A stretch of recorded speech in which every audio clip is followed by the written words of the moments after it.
Então, boa tarde. Nós estamos aqui para a última conferência relacionada com a exposição do Museu de Chiado, Os Tesouros da Fotografia Portuguesa do século XIX.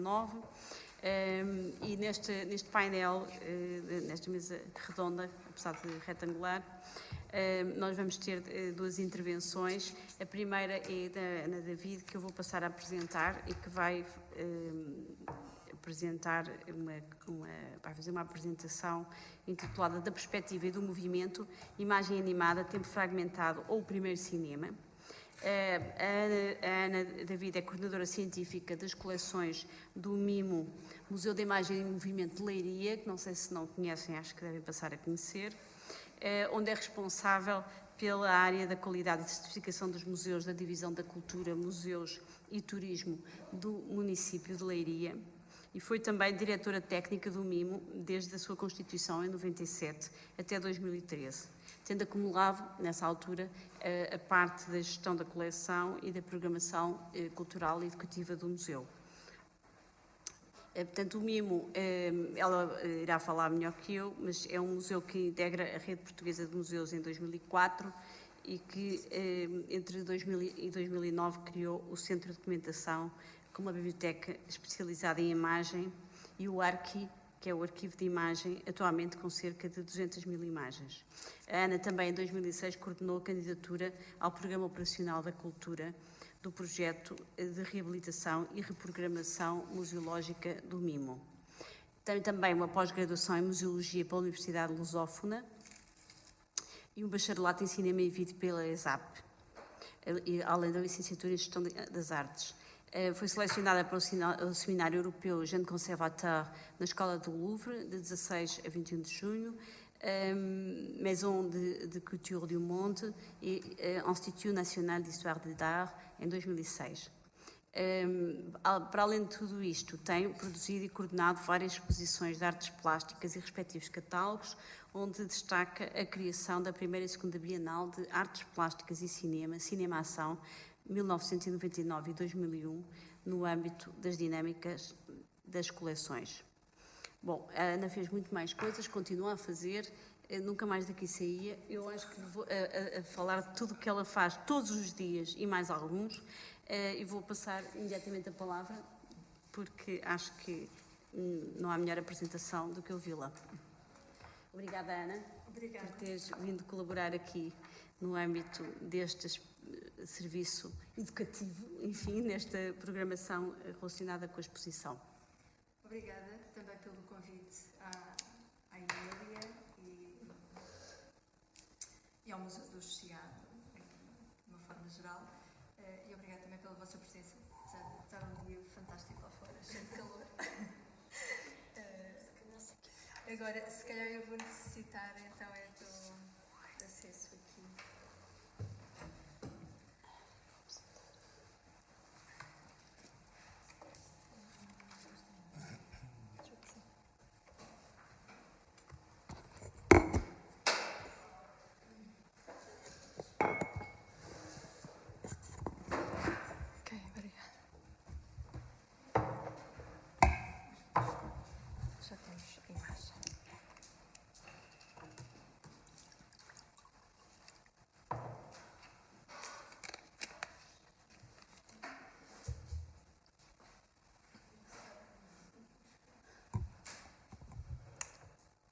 Eu dei o nome de Imagem Animada, Tempo Fragmentado ou o Primeiro Cinema a esta conferência. Vou tentar, ao longo da minha exposição, ir explicando o que é que entendo por isto. Portanto, só um minutinho. Ok. Obrigada. O projeto do Museu da Imagem em Movimento. Okay. Está ali.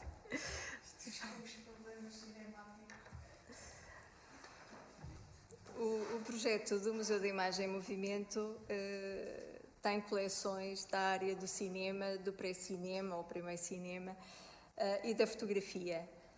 Quando começámos a criar a coleção, a ideia era tentar fazer uma exposição, obviamente, não queríamos acumular objetos e queríamos estruturar uma exposição que, no fundo, desse resposta ao que é isto, o cinema.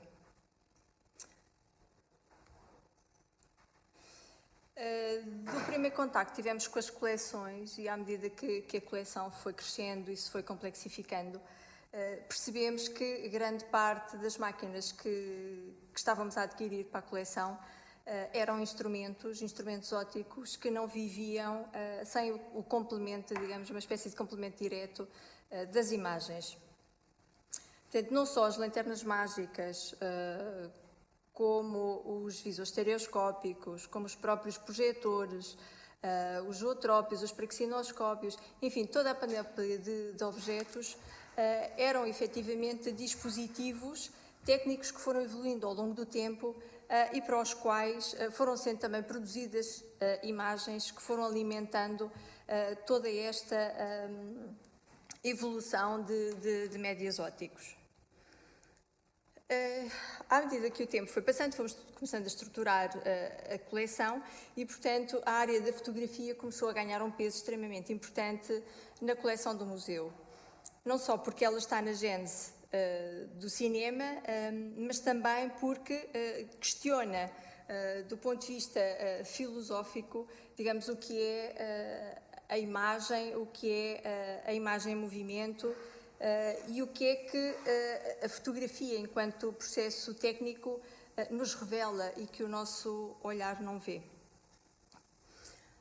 A câmara obscura é um dos objetos mais transversais em todo o discurso expositivo das coleções do museu. E há uma mudança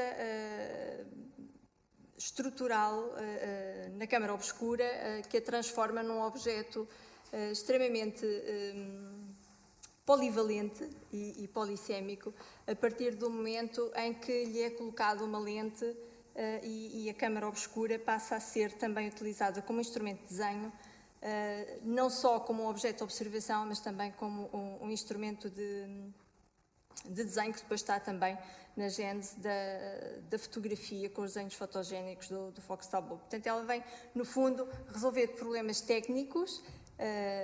Ela permite fotografar ou permite captar a luz direta do sol e, dessa forma, gravar as imagens que se formam e que decorrem do processo óptico da câmara obscura. Trouxe esta imagem porque queria falar da importância também para a cultura visual das gravuras, portanto, sendo também uma componente destas imagens técnicas, tem imenso a ver com estes dispositivos ópticos que começam a trabalhar estas noções de relevo.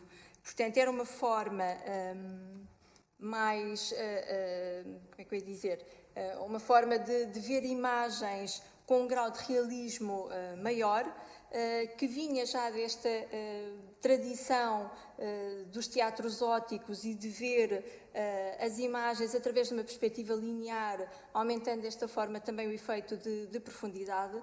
E temos aqui uma réplica de um teatro óptico, aliás, uma imagem, mas eu julgo que a estrutura não é uma estrutura original do teatro óptico. Portanto, aqui podemos ver a sobreposição de planos e, de facto, essa ilusão de perspectiva que era dada pela sobreposição constante de planos. Ao nível das imagens técnicas, depois evoluímos para uma outra forma de ver e de ferir imagem, com os ogroscópios. E o ogroscópio é um objeto aparentemente muito simples, mas ele é um pouco estranho a sua manipulação e visionar através dele. Quando o objeto chegou ao museu, eu não percebia muito bem para que é que ele servia, como é que ele funcionava. Tinha lido algumas descrições em alguns livros, mas de facto não conseguia perceber como é que aquilo se articulava. Até que montei, experimentei as gravuras e depois efetivamente percebi que ele era extremamente artificioso. Ou seja, através da reflexão da imagem no espelho e através da distorção óptica proporcionada pela lente, vai fazer com que haja um campo também de aberrações. E essas aberrações laterais vão produzir a sensação de relevo na imagem. E, de facto, é extremamente interessante ver uma imagem colorida com este efeito de perspectiva aumentada. E, portanto, com a sequência destas pequenas máquinas, com estes pequenos artifícios, vai-se ganhando um gosto imenso pelo ver imagens. E que se vai disseminando, e aqui temos uma imagem, uma gravura a partir de uma pintura do Boly, que tem, de facto, esse processo de visionamento não só de uma mãe, mas também do filho. Portanto, isto chegava a todos, e era, de facto, um processo interessante de ver imagens de cidades e de aumentar também a cultura sobre os monumentos e sobre outras terras. Digamos que era uma forma de viajar. Até que a Europa, e Portugal também, é inundado de caixas ópticas. As caixas ópticas, ou cosmoramas, como também são conhecidos, principalmente na imprensa em Portugal, começam a povoar e a mapear o Portugal, digamos, a partir de 1700, sensivelmente. As caixas ópticas funcionavam de uma forma mais artificiosa do que os grafoscópios, porque permitia que as gravuras que podiam ser vistas nos grafoscópios, quando trabalhadas com pequenas incisões e pequenos recortes, com os efeitos de luz, portanto, nós tínhamos a sensação de estar a ver uma imagem de dia e essa mesma imagem à noite. Aqui temos já uma fase avançada das caixas ópticas, portanto, este gosto pelo ver imagens e por viajar através destas caixas, no fundo, era uma forma de ter uma mundovisão, chegou também aos brinquedos. E, portanto, aqui temos um poliorama panóptico, foi um brinquedo muito difundido também em Portugal, e que funcionava normalmente com sequências de 12 gravuras. E estas gravuras podiam ter uma pequena animação, como eu vos vou mostrar. Portanto, não é só a transformação entre o dia e a noite, neste caso não é bem uma noite, mas neste caso, portanto, temos mesmo uma transformação numa outra imagem. E, portanto, isto é extremamente apetecível. Portanto, temos que pensar que estamos num contexto em que as imagens eram coisas muito raras, assim como os livros, e, portanto, estas caixas eram extremamente artificiosas. Depois surgem as lanternas mágicas. As lanternas mágicas começam de uma forma muito, digamos, tranquila, num circuito científico, e pouco a pouco, e quase ao longo de 400 anos, invadem, digamos, o nosso imaginário.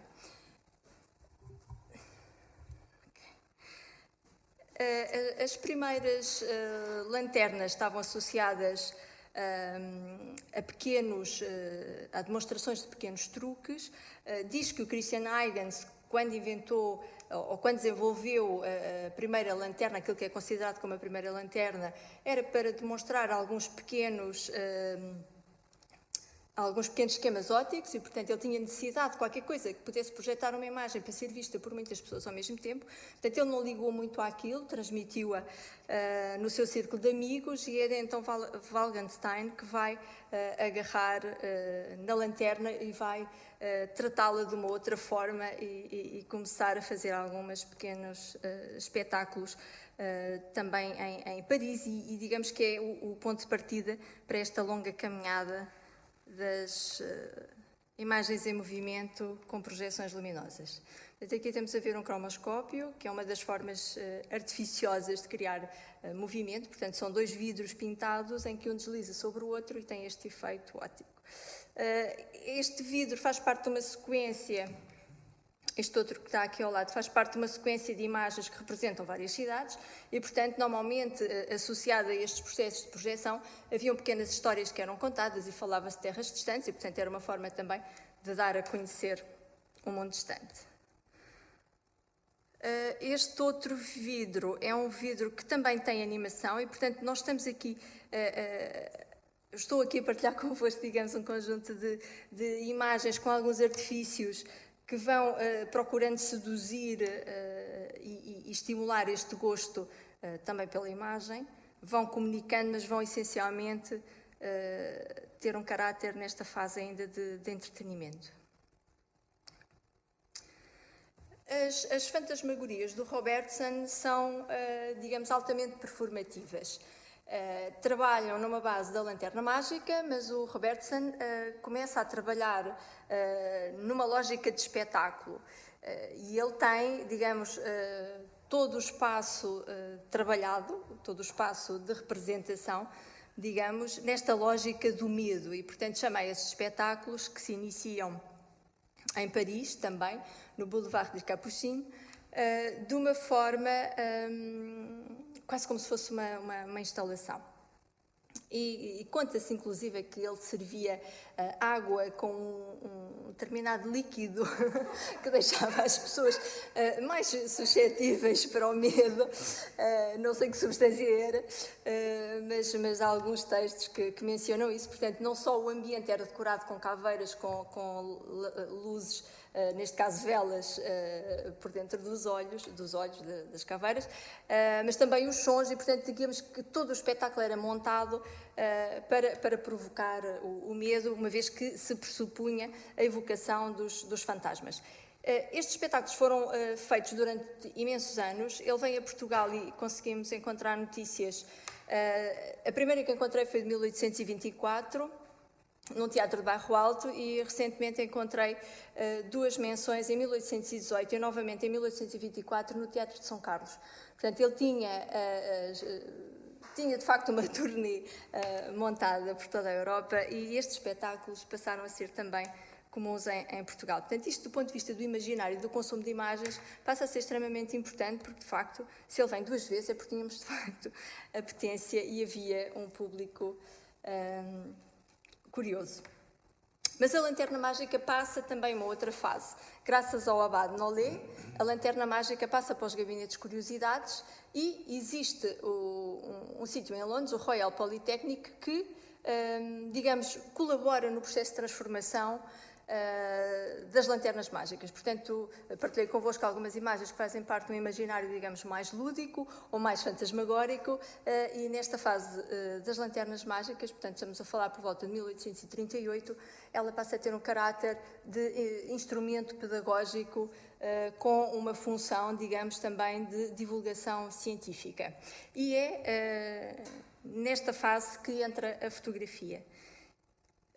Estas duas imagens fazem parte da coleção do Mimo e são dois vidros quadrados que serviam para aulas de História da Arte e que foram utilizadas pelo professor João Barreira, e portanto são de uma coleção particular, mas a ideia era de facto enquanto a lanterna mágica enquanto audiovisual na divulgação do conhecimento.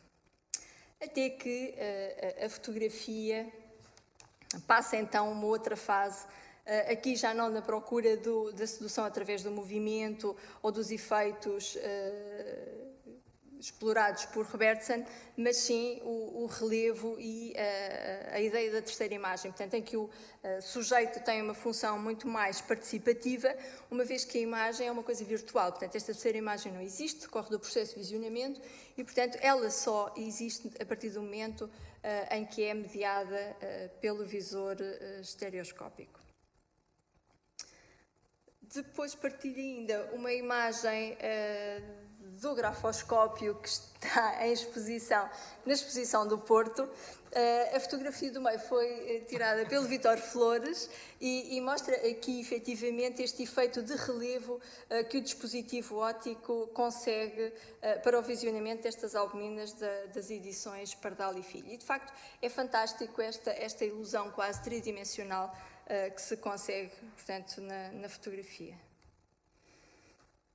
E a fotografia vai procurando mais, portanto, todo este estímulo e toda esta cultura visual passa a ser animada por um conjunto de dispositivos ópticos bastante dispersos. E se nós virmos na história dos média antigos, é uma profusão. Há uma altura em que quase não nos entendemos com tanto nome estranho. E, de facto, este tem mais um nome estranho, é o megalitoscópio, que foi desenvolvido por Carlo Ponti, entrou no mercado em 1864 e esta é uma imagem que nós temos no Museu da Imagem em Movimento e que tem este pequeno efeito de luz. Portanto, aqui estamos à procura de um realismo, ou a fotografia está à procura do realismo que é dado pela cor. Ok. Peço desculpa. Sim. Portanto, aqui, através dos efeitos de manipulação da fonte de luz, a imagem vai ficar colorida. Portanto, é um artifício, é uma pequena animação, digamos, um processo de transformação, mas que é muito interessante. E, portanto, isto normalmente havia um conjunto de imagens que possibilitavam, digamos, um visionamento. Este é um castelo na Suíça, mas há imagens de Itália, a maior parte das que eu conheço são em Itália. E, obviamente, a fotografia continua à procura da cor. E o Baudelaire, quando surge a fotografia, fica muito incomodado e diz que aquilo... Enfim, não percebe muito bem para que é que serve a fotografia, quando a pintura, de certa forma, e a pintura naturalista consegue representar com uma gama tonal bastante grande aquilo que a fotografia não consegue. É curioso estas imagens serem pintadas pelo Courbet numa fase posterior, portanto, ao surgimento do megalitoscópio. Quase como se, o megalitoscópio ainda não consegue superar a realidade. E, portanto, a fotografia era, digamos, um parente pobre da pintura. E, portanto, estas duas imagens mostram essa vontade, não é, de superar a imagem que era reproduzida pela câmara fotográfica. Ele pinta uma primeira imagem em 1873 e, não contente com o resultado, volta a pintar a mesma imagem em 1874, com base nesta fotografia do Adolf Braun. E continuamos neste desenvolvimento e nesta saga da fotografia, não só pela cor, mas também pelo movimento. Isto corresponde a uma série de fotografias estereoscópicas. É uma pequena sequência de 12 imagens estereoscópicas que se passam num ateliê de um escultor e que têm, no fundo, uma pequena história. Portanto, aqui temos já a imagem fotográfica à procura de uma narrativa. Portanto, é mais uma forma de superação. Portanto, nós estamos habituados a um conjunto de espetáculos e vamos continuar a querer mais. E é este querer mais que faz com que se desenvolvam não só do ponto de vista técnico, mas também químico e artístico. Creri tem uma frase, tem um conjunto de ideias interessantes que eu transcrevi, de certa forma, nesta frase. A reconstrução da experiência óptica que se opera no início do século XIX impõe um novo modelo visual no qual o homem deixa de estar ausente. Depois das experiências de Goethe sobre a cor e das variações retinianas até às imagens animadas do fenakistoscópio, onde o movimento existe apenas no olho do sujeito, o novo paradigma emergente faz do sujeito observador, nas suas dimensões físicas e sociais, o centro de gravidade de uma nova teoria da visão. E, no fundo, é isso que nós constatamos à medida que vamos apercebendo este conjunto de máquinas que fazem, de facto, de nós a peça central. Tenho mais uma imagem para partilhar convosco, uma imagem animada. Vamos ver. É um zootrópio inspirado no modelo dos zootrópios do Marey. Portanto, o Marey pega no zootrópio do Horner, no fundo, e das suas experiências fotográficas da decomposição do movimento, ele começa a sentir falta de um realismo na restituição desse movimento. Então modela, neste caso, isto são figuras humanas, mas no caso do Marey são as figuras do pássaro, portanto, imagens obtidas pelo revólver fotográfico que ele desenvolve para melhor captar o movimento dos pássaros em todas as fases do movimento sequencial e, portanto, modela-as depois eu julgo que em bronze, e coloca-as num tambor, portanto, com estas características do zootrópio, portanto, com as ranhuras que fazem o efeito estroboscópico e que vão, de facto, criar a ilusão de movimento. Isto para depois partilhar convosco o praxinoscópio teatro, que no fundo tem mais uma inovação neste processo da restituição do movimento. Portanto, aqui ainda com imagens impressas, mas de facto ele tem um uma inovação, e aqui a inovação trata-se de um vidro que sobre o fundo preto das tiras de praxinoscópio vai funcionar como espelho. E, portanto, temos aqui, no fundo, uma imagem síntese. Por um lado, o movimento e a animação do trapezista, por outro lado, o circo refletido naquele vidro. Portanto, digamos que é um antepassado do cinema de animação, uma vez que não temos só um personagem em movimento, mas também temos a associação de um cenário a esse movimento. Depois temos duas questões engraçadas sobre o fotografar o movimento. São duas formas completamente diferentes, uma com o Muybridge e outra com o Marey, de abordar o movimento. De facto, o Marey para mim tem sido uma pessoa muito querida, porque eu acho que ele é efetivamente a pessoa que vai desplotar um conjunto de movimentos, não só ao nível da arte, mas também os movimentos que depois vão desembocar no cinema. O Muybridge, os estudos de movimento que faz são extremamente interessantes, obviamente, mas tem uma outra abordagem. Portanto, enquanto a decomposição do movimento no Muybridge é feita por um conjunto de câmaras, portanto, que são dispostas numa linha paralela ao cavalo, portanto, há uma deslocação do animal, mas não há uma deslocação da câmara, portanto, digamos que é um processo aditivo dos vários fotogramas do movimento do cavalo. Os estudos do Marey vão ser essencialmente sobre a deslocação do movimento sobre a mesma chapa. Portanto, é um ponto de vista e digamos que é a pessoa que se move dentro desse registro. Portanto, ele no fundo acaba por ter umas imagens extremamente bonitas e quase que abstratas, não é?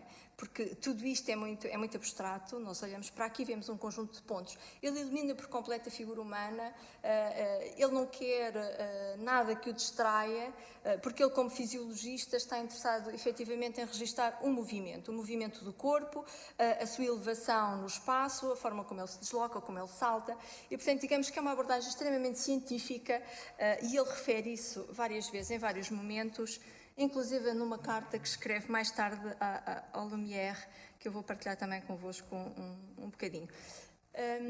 Mas, de facto, é extremamente importante para o surgimento do cinema e para toda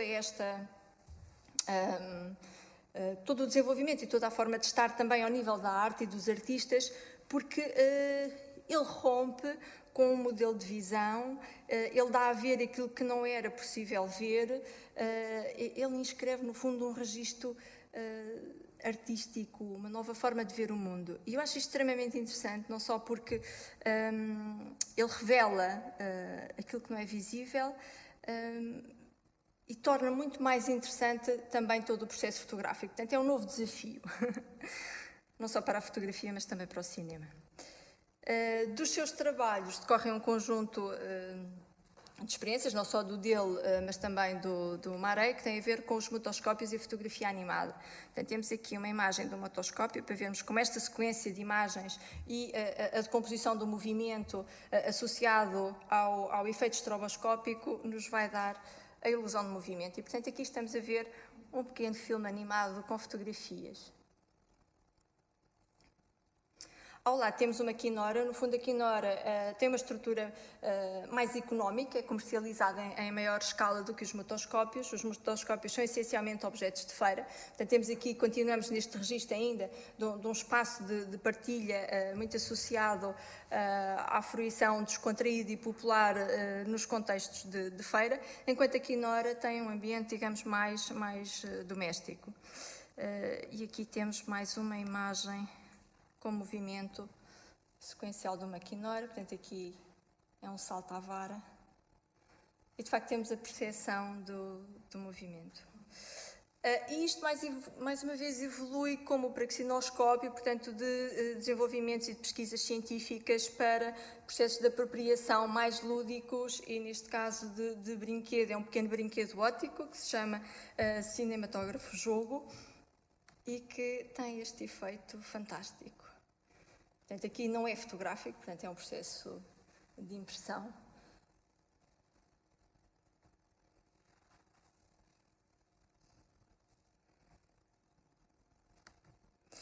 E passamos depois para as experiências do Edison. Sim, tem uma pequena manivela, não sei, já agora, volta atrás. Tem um esquema de funcionamento muito interessante, portanto, são sequências de imagens sobrepostas ao longo, digamos, de um círculo, e para criar peso nesse círculo há uma pedra redonda, e depois tudo isto entra dentro desta caixa e tem uma manivela. Essa manivela tem uma estrutura quadrangular e quando está a manivela, as arestas da estrutura fazem com que o fotograma passe. Portanto, é extremamente engenhoso, muito simples, mas é uma peça muito bonita. Eu não podia deixar de partilhar convosco. Pronto, passamos então à fotografia animada do Edison. Portanto, o Edison desenvolve um mecanismo aqui já para um mecanismo de projeção, ainda que muito embrionário, trata-se de uma projeção interior, portanto, dentro do kinetoscópio, de sequências de movimento, só que são sequências de movimento em loop. Ele cria uma forma também de divulgação. Surgem os Nickelodeons, onde ele coloca um conjunto destas máquinas e as pessoas vão assistir a isto, mais uma vez, como um espetáculo, mas um espetáculo isolado. E, portanto, isto ainda não é o satisfatório. Portanto, este consumo de imagens ainda tem que ir mais além. Portanto, aqui temos uma das tirinhas do kinetoscópio já com uma inovação, portanto, a perfuração, porque era importante que a imagem não oscilasse muito e, portanto, no kinetoscópio do Edison já temos esta inovação. Esta é uma imagem de um kinetoscópio do Edison, é uma filmagem da bailarina Annabelle, sobre a película da Eastman.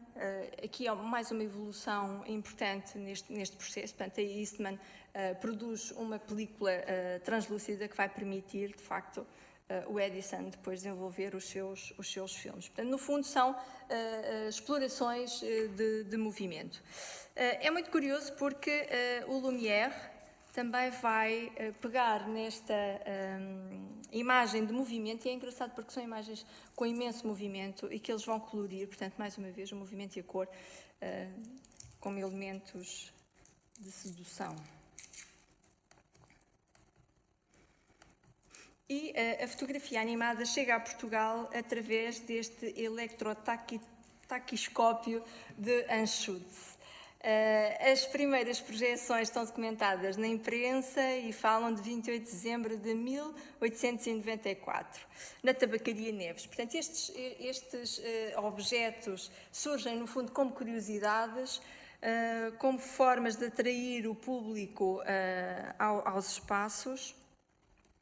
E só muito mais tarde é que o cinema começa a ganhar o seu próprio espaço. Depois temos uma imagem do Demeny, é mais um ator neste processo antes de chegarmos ao cinema propriamente dito.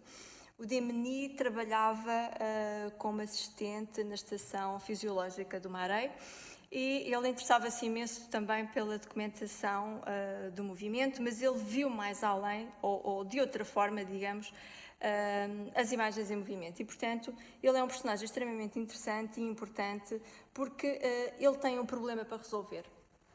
Portanto, ele tem uma forma de visionamento das imagens que decorrem dos estudos do Maré, mas não tem uma forma, digamos, de projetar aquilo em movimento contínuo. Portanto, já tem o fonoscópio com uma película translúcida que ele vai colocar na máquina fotográfica, portanto já não é a chapa de vidro fixa, mas ele já trabalha também com rolos de película, mas não tem uma forma de fazer a projeção em movimento contínuo, e ele tem esta ideia do movimento contínuo.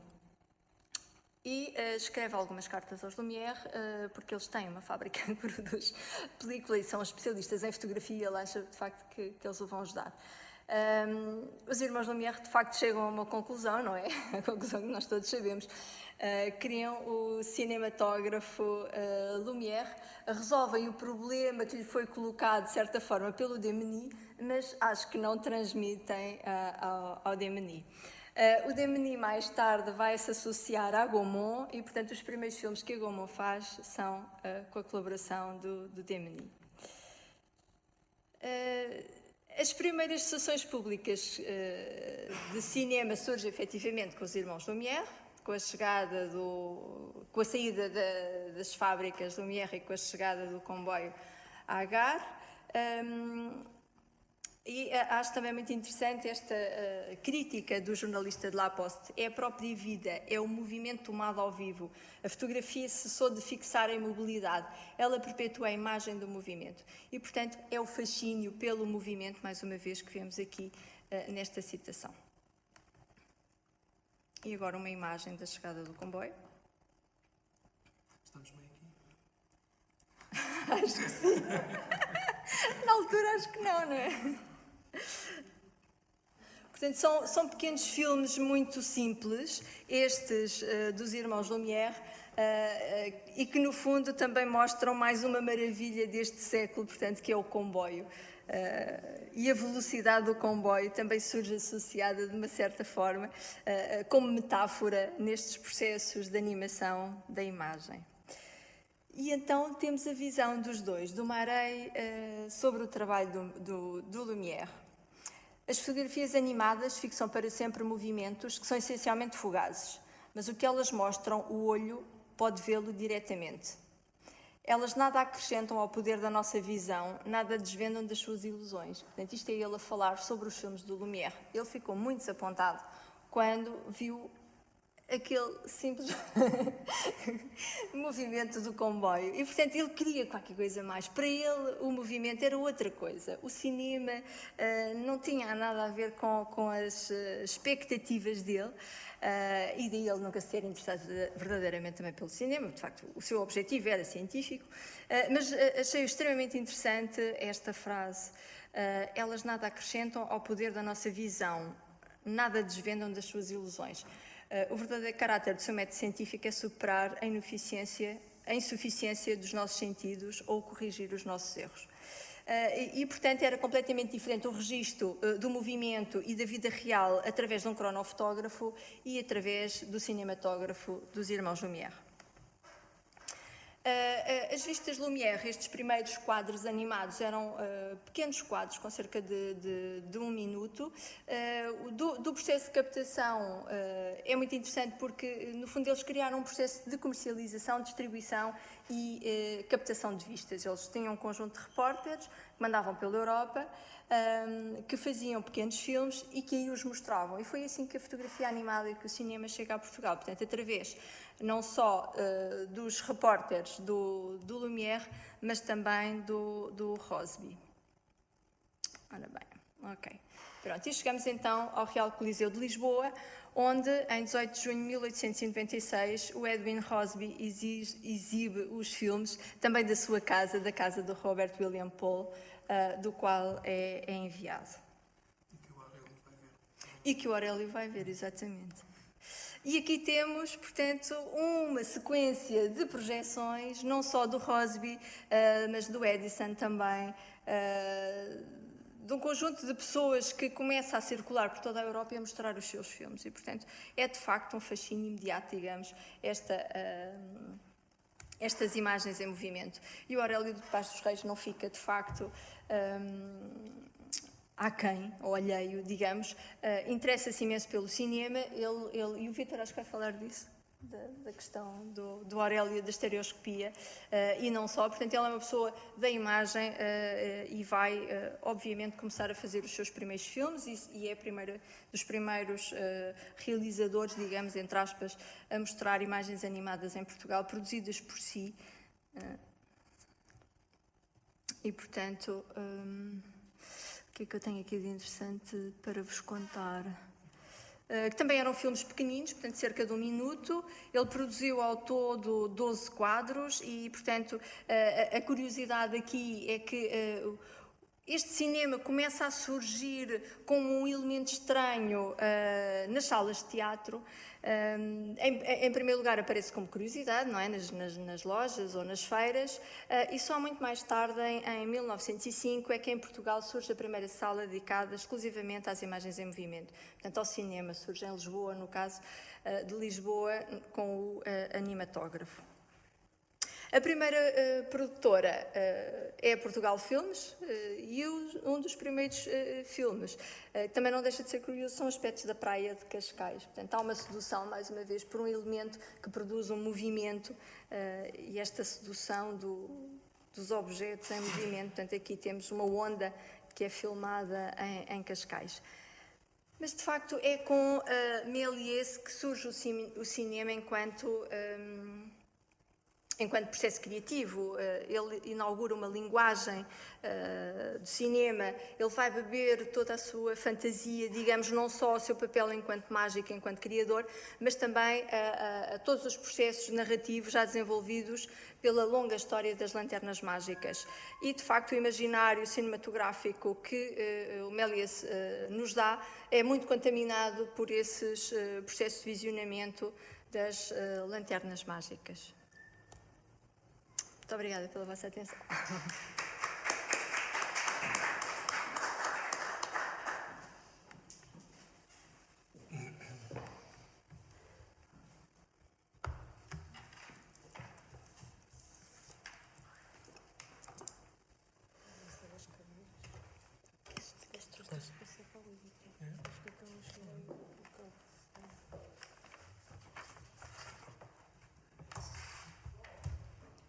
Muito obrigada, Ana,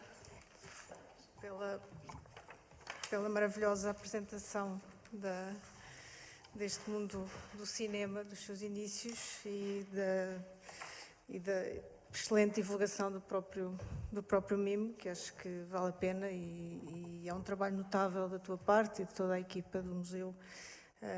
E, portanto, foi um prazer ter-te aqui neste programa e ouvir a tua comunicação hoje. Eu passava de imediato ao Vítor Flores, que tem a honra de fechar este programa paralelo. E o Vítor vai nos falar sobre a estereoscopia, projeto que tem estado a desenvolver, portanto, desde há pelo menos 2 anos. É um projeto muito importante de pesquisa em vários arquivos sobre a estereoscopia em Portugal. A sua comunicação vai ser precisamente sobre isso, a estereoscopia para além do relevo, o movimento. O Vítor Flores é doutorado em Ciências da Comunicação na área da Comunicação e Cultura, pela Faculdade de Ciências Sociais e Humanas da Universidade Nova de Lisboa. É atualmente professor associado na Universidade Lusófona de Humanidades e de Tecnologias, onde leciona nas áreas da teoria e análise da imagem, da programação e gestão cultural, e publicou em 2012 o livro A Imagem Técnica e as Suas Crenças, a Confiança Visual na Era Digital.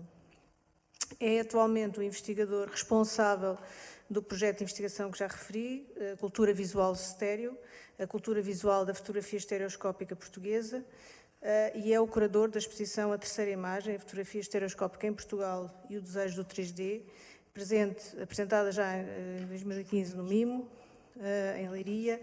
Atualmente, uma exposição a visitar, sem dúvida, até agosto, no Arquivo Municipal de Lisboa Fotográfico, e terá também depois uma apresentação no Arquivo Nacional da Torre do Tombo, entre outubro e dezembro deste ano. Portanto, razões mais que suficientes para acompanharmos este projeto sobre a estereoscopia em Portugal. Queria só também deixar uma última nota, que o catálogo da exposição Tesouros da Fotografia Portuguesa em Portugal, da fotografia portuguesa do século XIX, vai ser lançado, portanto, depois da manhã, sábado, às 17 horas, aqui no museu. Aqui no mesmo sítio, na mesma hora, quase à mesma hora e no mesmo sítio. E é só, passava então a palavra ao Vítor e muito obrigada. Obrigado, Emília. Obrigado, Emília, obrigado, Margarida, pelo convite para aqui estar convosco, para falar de estereoscopia. E acho que é muito significativo, no âmbito das atividades e das conferências de uma exposição sobre os tesouros da fotografia, termos uma conferência dedicada à estereoscopia. Significa que, de alguma maneira, a estereoscopia é, de facto, um dos tesouros muito bem guardados da fotografia portuguesa e não só do século XIX. Muito bem guardada, muito esquecida também. Essa foi a nossa intuição e o nosso palpite quando há cerca de 2 anos nos lançámos num projeto de investigação de âmbito nacional, precisamente para fazer o levantamento e o mapeamento das coleções públicas de estereoscopia nas instituições portuguesas. E a ideia era precisamente tentar perceber que fotógrafos é que recorreram à estereoscopia, que empresas comerciais a divulgaram e a difundiram e que discursos foram publicados sobre a estereoscopia, ou seja, que recepção é que esta técnica teve em Portugal. Uma das primeiras grandes surpresas deste projeto de investigação foi perceber que havia variedíssimas coleções nestas instituições públicas. Foram identificadas cerca de 41 coleções em 15 instituições e chegámos a fazer uma inventariação de cerca de 11.500 imagens, todas elas, ou quase todas elas, vistas com os visores estereoscópicos da época, o que implica algum manuseamento e uma série de cuidados com as imagens, até porque grande parte delas são em vidro. Uma das coisas que fomos apurando com este estudo foi que, efetivamente, a estereoscopia ocupou um lugar que foi bastante transversal a todo um conjunto de técnicas fotográficas no século XIX, no sentido em que ela chegou a ser praticada antes da fotografia, em desenho e com litografias. Depois foi aplicado ao daguerreótipo, ao ferrótipo, ao homerótipo, à albumina, à gelatina e por aí fora. Portanto, no fundo, acompanhou todas as técnicas fotográficas até cerca dos anos 40 acompanhou também, digamos assim, o nascimento do cinema, acompanhou o nascimento da televisão. E uma das coisas que eu quis trazer para a apresentação de hoje foi precisamente esse tipo de diálogos, essas experiências de fazer cinema estereoscópico, quando no século XIX mal se tinha inventado a fotografia, mal se tinha inventado um dos primeiros instrumentos ópticos para gerar a ilusão de movimento. Mas os projetos lá estavam, e lá estavam porque a invenção da fotografia despoltou, se quisermos, um desejo muito antigo, que era precisamente associar a imagem à vida, um pouco aquilo que a Ana David falou. Ou seja, fazer com que todos os aspectos da vida e da visão natural pudessem ser, de alguma maneira, recriados pela fotografia. Logo à partida, a questão do relevo, depois do movimento, depois da cor, se quisermos também as vistas panorâmicas, e nesta exposição temos algumas, e também o som. Ou seja, estes vários aspectos eram, por assim dizer, desejos de um programa cultural que a fotografia mobilizou, de, efetivamente, trazer a vida para as imagens. Eu escolhi estes dois visores, a Kinora, que a Ana já falou, e um visor estereoscópico que já é criado cerca de 1851, portanto, é, se quisermos, a versão mais moderna dos visores estereoscópicos, é aquele que vai ser mais popular e mais vendido, sobretudo nos Estados Unidos. Entre os dois há uma afinidade formal, ou seja, eles são muito parecidos. Efetivamente, parece que a Kinora, que foi inventada pelos irmãos Lumière já perto do início do século XX, se inspirou bastante naquela máscara que fazia parte do modelo do visor Holmes. E essa questão é extremamente interessante, precisamente porque o tema que eu queria aqui hoje trazer tem a ver com o facto de o cinema ter surgido no âmbito de uma cultura visual estereoscópica. Ou seja, uma cultura visual em que a estereoscopia tinha efetivamente um papel crucial. E, mais do que isto, podemos dizer que o projeto para a animação das imagens foi também um projeto estereoscópico. Ou seja, esta ideia não é uma ideia que é muito difundida. As próprias histórias do cinema referem-se à estereoscopia precisamente como um medium proto-cinemático, a propósito das questões da imersão, a propósito dos temas da estereoscopia, que são os comboios também a chegar às estações, os ambientes técnicos das fábricas, as paisagens distantes às quais era possível chegar graças aos comboios. Portanto, no fundo, trata-se, sem dúvida nenhuma, de uma espécie de elogio da técnica em todas as dimensões. Mas uma das coisas que não é muito enfatizada pelas histórias do cinema é precisamente a ideia de que as primeiras animações das imagens fotográficas com dispositivos patenteados foram precisamente imagens fotográficas estereoscópicas. Ou seja, se quisermos, este reconhecimento é extremamente importante para percebermos que queríamos avançar para o movimento sem deixar para trás um aspecto da imagem que era extremamente querido e desejado, que era precisamente o relevo. E, portanto, aquilo que eu hoje vou propor é precisamente apresentar-vos todo um conjunto de pequeníssimas animações e pequeníssimos passos bastante anteriores aos grandes passos no cinema e na animação que a Ana David vos mostrou, e que foram fundamentais para se perceber de que forma é que estes dois média tentaram estar envolvidos e imbricados. Uma das características que, para todos os efeitos, deve ser referida é que são, sobretudo, as histórias da fotografia, do cinema, que fazem jus a esta relevância da estereoscopia e não tanto as histórias da fotografia. E sobre isso, enfim, já falaremos de seguida. E esta questão é extremamente importante para percebermos, no fundo, o destino a que muitas coleções e muitos fundos de fotografia estereoscópica foram votados durante o século XX. Ora, um dos elementos que eu gosto bastante para perceber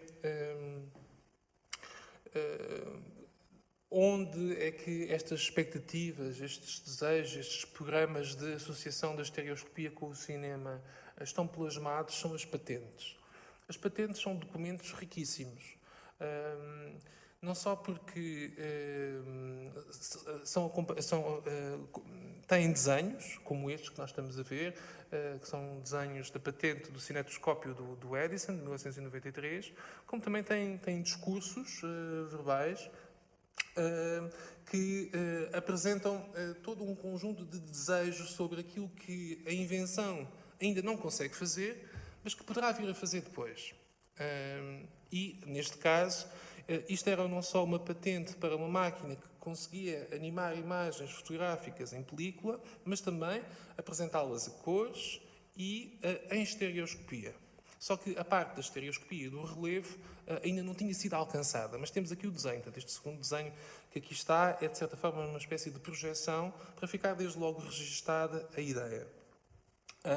O que significa que as patentes são documentos importantes para percebermos os mídia, aquilo que na teoria dos mídia se chama os mídia imaginários. Não é? E algumas destas patentes apresentam desenhos extremamente complexos e desengonçados, mal arranjados, como este, mas que são, sem dúvida nenhuma, boas projeções de mídia imaginários. Neste caso, trata-se de uma patente já dos anos 20, praticamente, do século XX, de um aparatoso aparelho cinematográfico que tem como função não só servir de câmara, como também de projeção, e uma projeção que podia ser feita a duas cores, precisamente aquilo que depois veio acontecer com o anaglifo, e com uma única banda de filme. E conseguir-se então uma projeção de filme em estereoscopia. Este aparelho nunca saiu deste papel e é, de certa forma, testemunho, digamos assim, de como, já em pleno século XX, estávamos num período em que já não conseguíamos prescindir da cor, mas ainda estávamos a encontrar forma de projetar a imagem em relevo animada. Ora bem, eu queria precisamente por começar a falar desta cultura visual estereoscópica. Esta cultura visual estereoscópica tem muito que ver com a quantidade de imagens produzidas e os registros deixam-nos perceber que em alguns anos, algumas décadas, a partir de 1850 até 1880, eram produzidas centenas de milhares de imagens estereoscópicas por ano. E essa questão é importante para percebermos a difusão que estas imagens terão tido e a forma como elas eram uma autêntica promessa de viagem.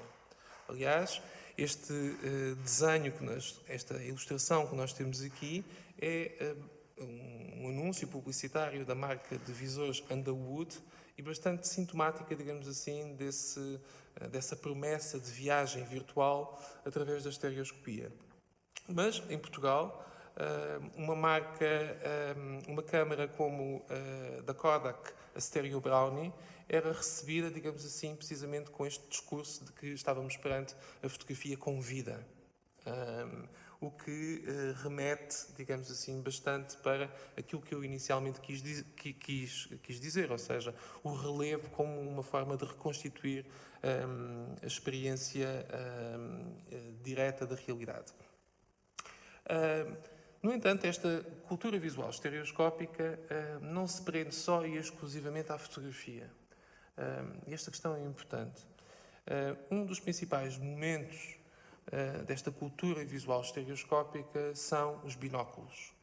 Ou seja, nós sabemos que há todo um conjunto de estudos na área da óptica no início do século XX, por parte de ópticos como o Helmholtz, mas também por parte do Wheatstone, que foi o inventor da estereoscopia. Estes cientistas são responsáveis por trazer a binocularidade para os instrumentos científicos, para o microscópio, para o telescópio, etc. E aquilo que acontece no final do século XIX é que há um outro óptico italiano chamado Ignacio Porro que consegue trazer para os binóculos a visão estereoscópica, ou, se quisermos, o efeito de relevo. E vocês questionam-se, mas não era assim? Não, não era. E não era porquê? Porque a nossa visão estereoscópica é limitada às distâncias. Ou seja, nós conseguimos ver o relevo e a solidez dos objetos a uma distância máxima de 30 a 40 metros. A partir daí, tudo é plano. O que significa que todos os modelos de binóculos anteriores a estes não conseguiam, à distância, dar-nos uma visão estereoscópica, ou seja, de relevo daquilo que estivéssemos a ver. Por muito que a imagem, através das lentes, aproximasse aquilo que está distante. Aquilo que estes binóculos têm de diferente é que em cada um dos corpos dos binóculos são acrescentados 2 prismas. E estes 2 prismas permitem precisamente que estes 2 corpos das objetivas estejam mais afastados do que as oculares. Ou seja, nós conseguimos, por assim dizer, ter paralaxes maiores sobre aquilo que vamos ver ao longe. E a partir do momento em que temos paralaxes maiores, vamos conseguir ver aquilo que está mais distante com diferenças entre a imagem da direita e da esquerda maiores. Ou seja, passamos a ter a visão de um gigante.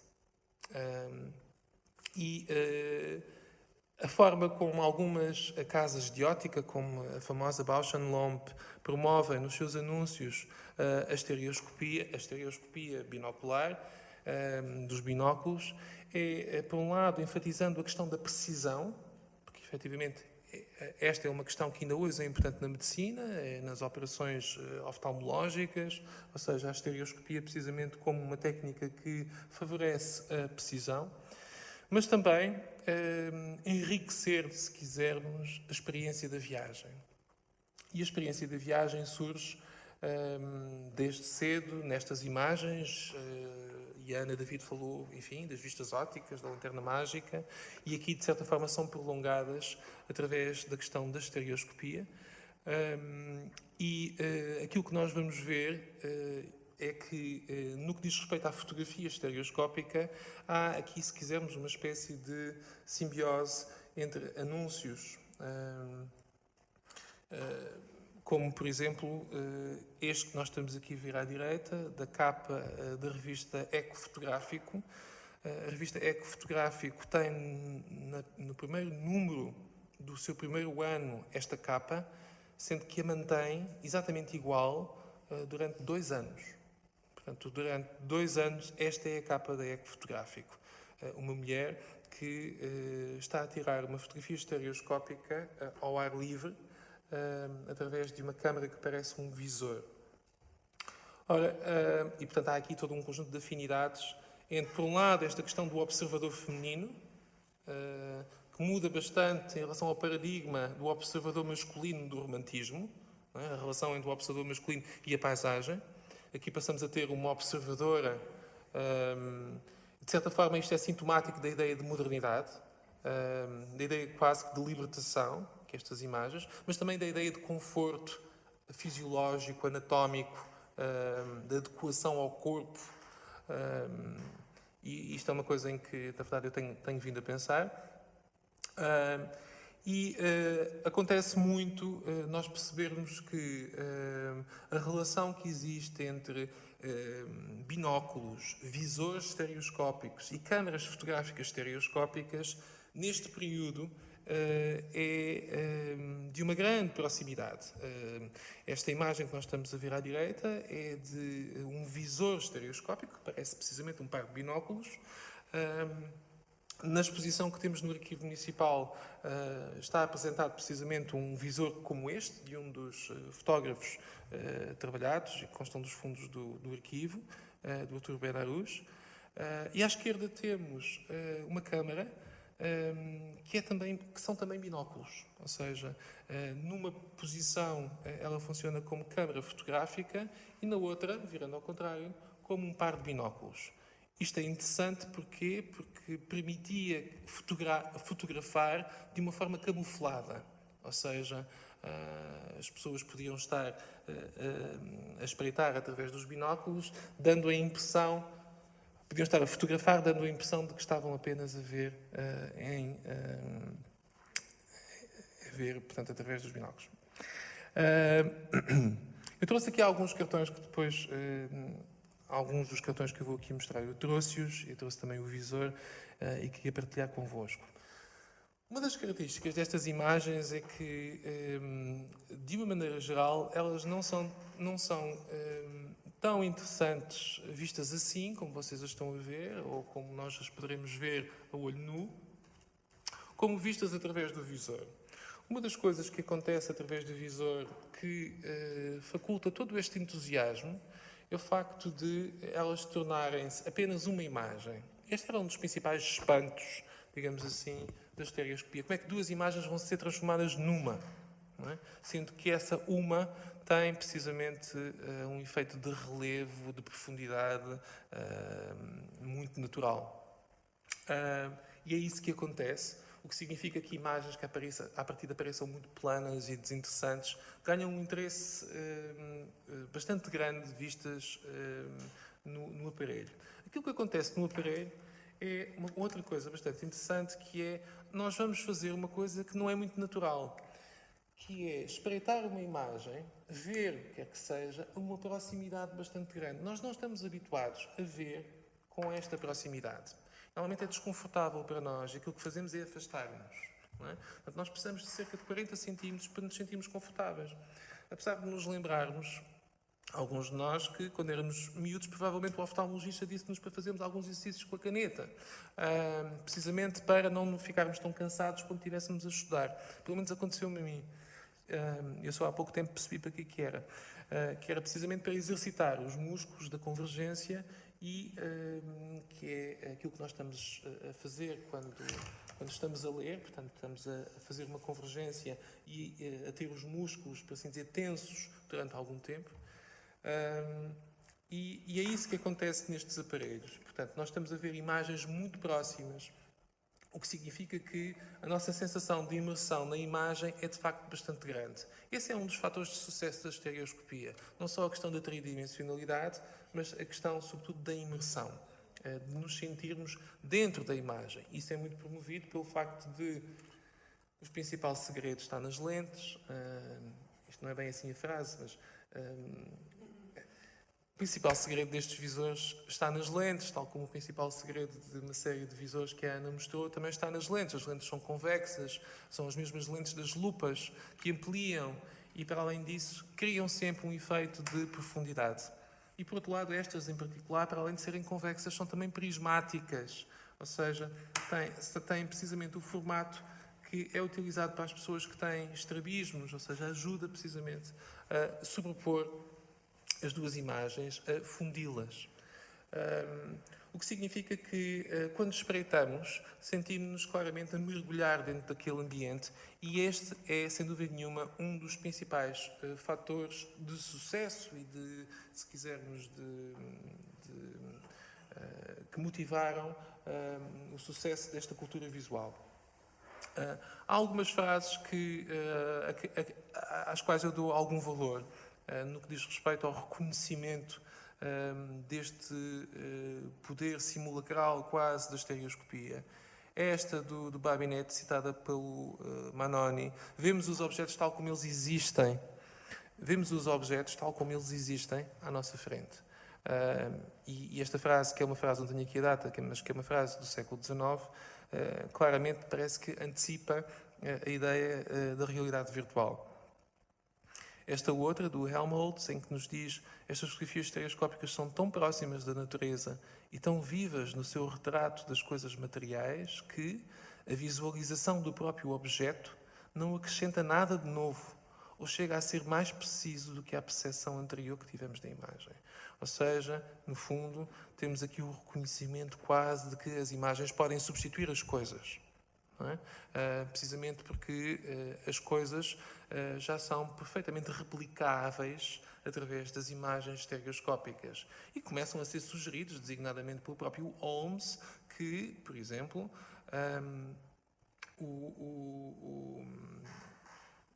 as lojas de móveis deixem de ter móveis, basta ter fotografias estereoscópicas dos móveis e coisas do género. Portanto, no fundo, esta ideia precisamente das imagens e de toda a sua virtualidade poder substituir a realidade. E esta frase será a frase na qual grande parte do pensamento sobre o virtual da cibercultura no século XX deveria ter-se inspirado nela. A forma está, a partir de agora, separada da matéria. De facto, a matéria como objeto visível não é de grande utilidade, exceto como molde no qual a forma é configurada. A tradução da Margarida Medeiros.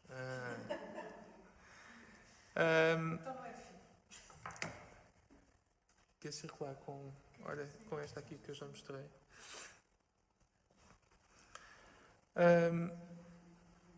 Uma das características destas imagens é ainda o facto de elas congelarem o tempo. Mas este congelamento do tempo é, se quisermos, um pouco diferente do da fotografia monoscópica. E porquê? Porque dá a ideia de que, efetivamente, as pessoas estão lá. Ou seja, nós temos uma percepção tridimensional do espaço e, por vezes, dos corpos. O que significa que, em imagens como esta, e que, entretanto, a Emília depois vai passar por aí, vocês vão se perceber que esta ideia de estarmos a ver corpos tridimensionais parados no espaço público é de uma grande estranheza, ou até desconforto, uncanny, como dizia o Freud. E uma das coisas que mais vai preocupar, digamos assim, os inventores da estereoscopia é precisamente pôr estas esculturas a mexer. Okay?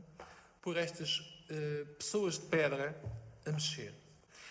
E o único instrumento óptico que nós tínhamos na altura que efetivamente fazia mexer as coisas, ou seja, gerava um movimento aparente, era o fenacistoscópio, inventado pelo Joseph Plateau em 1832.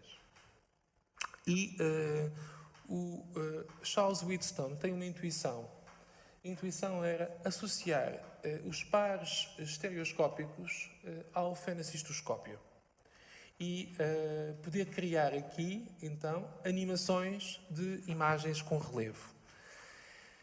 Dilo, precisamente, ao Joseph Plateau, que é o inventor do fenacistoscópio, e que o vem a reconhecer mais tarde e escrever. Portanto, há registros, precisamente, disto.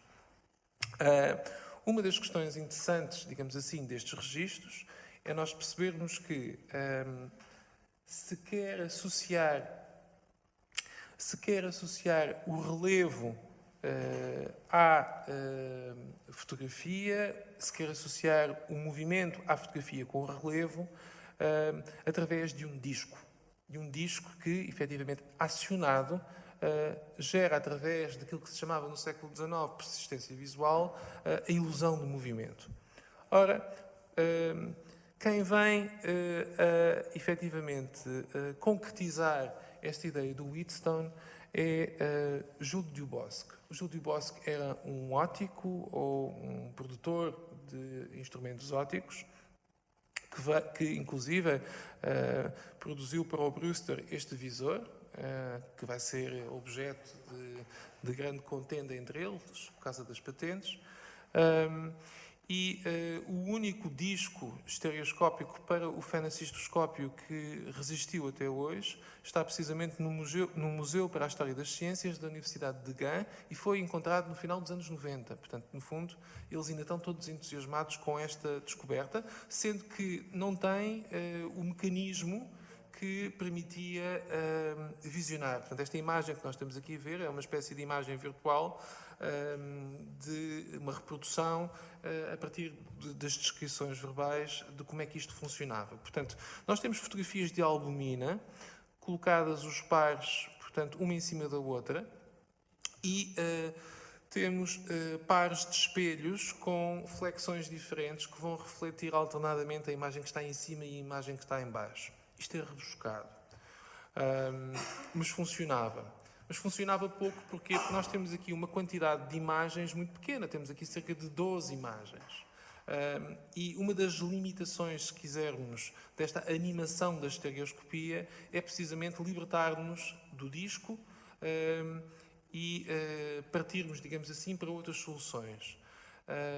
Esta imagem é uma imagem terrível, eu sei, mas é a única que eu consegui encontrar, de um sucessor do bioscópio, que é o fotobioscópio, em que as fotografias já são em colório úmido e temos claramente os pares de imagens colocadas uma em cima da outra, por vezes com distâncias diferentes umas das outras, precisamente porque quando o círculo gira, os raios entre as imagens que estão mais em cima e mais em baixo são diferentes, o que significa que aquelas que estão mais perto do centro giram mais rápido, não é? Portanto, tem que haver um desfazamento entre as duas.